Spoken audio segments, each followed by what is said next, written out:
Je fais suite à la vidéo précédente car il nous reste à énoncer et à démontrer quelques propriétés sur l'orthogonale d'une partie. Je vous rappelle, on s'était quitté sur la proposition 12 qui dit que si A et B sont deux parties de E, alors A inclus dans B implique B ortho inclus dans A ortho. Donc maintenant, proposition 13, nous allons démontrer que pour toute partie A de E, A ortho est égal à vec de A le tout ortho. Donc déjà, évidemment, il y a une inclusion qui est évidente. A est inclus dans vec de A, on le sait, c'est par définition de vec de A. Du coup, je peux appliquer la proposition 12 que je viens de vous rappeler, et j'obtiens que vec de A ortho est inclus dans A ortho. Maintenant, je dois démontrer l'inclusion inverse, donc je prends un x dans A ortho et je cherche à démontrer qu'il appartient à vec de A ortho. Pour démontrer qu'un vecteur appartient à vec de A ortho, je vous rappelle, il suffit de démontrer qu'il est orthogonal à tout vecteur petit a de vec de A. Donc je prends un vecteur petit a de vec de A, et on sait que ça veut dire notamment que le vecteur petit a peut s'écrire comme une combinaison linéaire de vecteurs de grand A. Donc je sais qu'il existe un certain nombre de vecteurs dans grand A et tout autant de scalaires tels que A soit égal à la combinaison linéaire, donc à la somme des alpha i à i. Puisqu'effectivement on sait que vec de A est égal à la somme des combinaisons linéaires de vecteurs de grand A.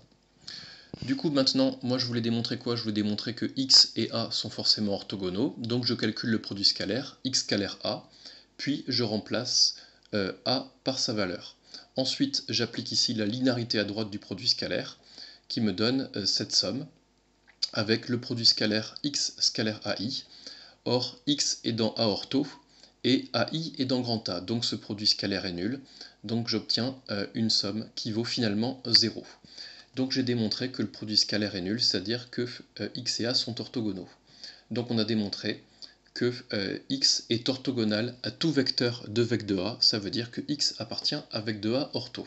On a bien démontré du coup l'inclusion inverse. Donc on a prouvé l'égalité, A ortho est égal à vec de A ortho.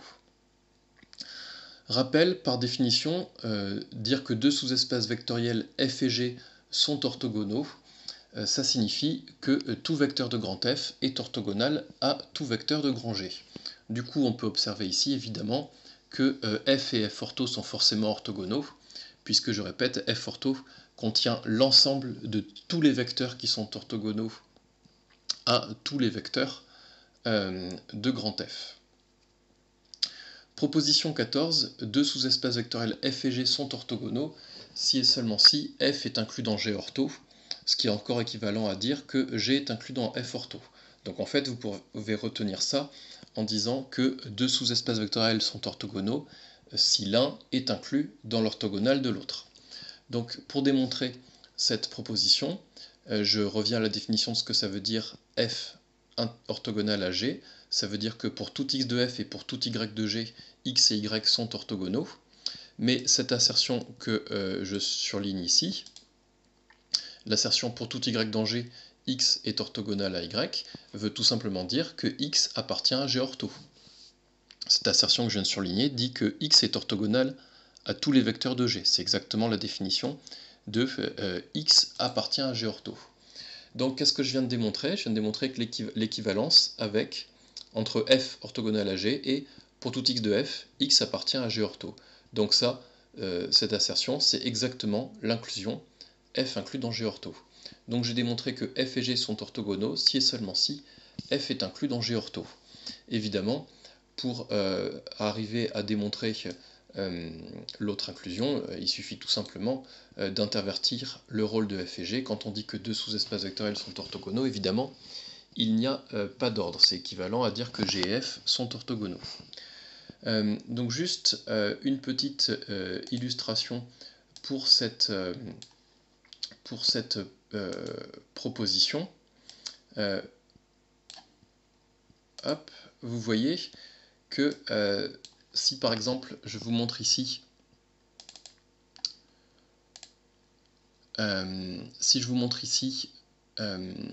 f et g, f et g ici, vous voyez bien qu'ils sont orthogonaux. Je l'ai codé ici. Bien sûr, ici, je me place où? Je me place dans l'espace, menu du produit scalaire usuel. F, ça va être vect de 1, 0, 0. G, ça va être vect de 0, 1, 0. Et puis, ce sous-espace vectoriel-là, ce sera vect de 0, 0, 1.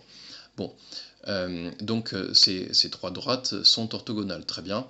Enfin, j'ai dessiné que des demi-droites ici, mais juste pour que ce soit plus facile à dessiner ou à lire le dessin.